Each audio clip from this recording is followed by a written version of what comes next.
15ই August ভারতের ৭৮তম স্বাধীনতা দিবস। আজকের এই মহান ও পবিত্র দিনটিতে আমাদের স্বাধীনতা আন্দোলনের সেনানীদের আমরা শ্রদ্ধা জানাই। সুদীর্ঘ সংগ্রাম ও লড়াইয়ের মধ্য দিয়ে বহু প্রতীক্ষিত এই স্বাধীনতা আমরা অর্জন করেছি। হাজার হাজার স্বাধীনতা সংগ্রামের জীবন ও আত্মত্যাগের বিনিময়ে যে স্বাধীনতা আমরা পেয়েছি তাকে আমরা আমাদের যথাযথভাবে রক্ষা করতে হবে।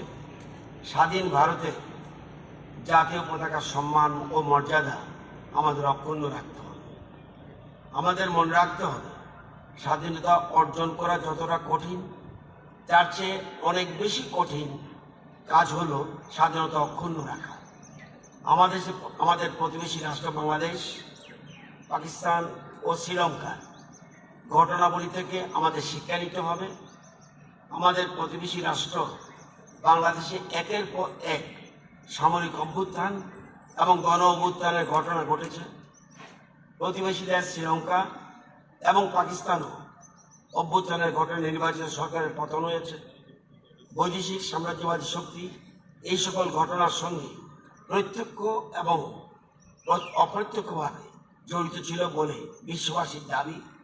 সেই দাবি যে অসত্য নয় সেটা আমাদেরও জানা আছে।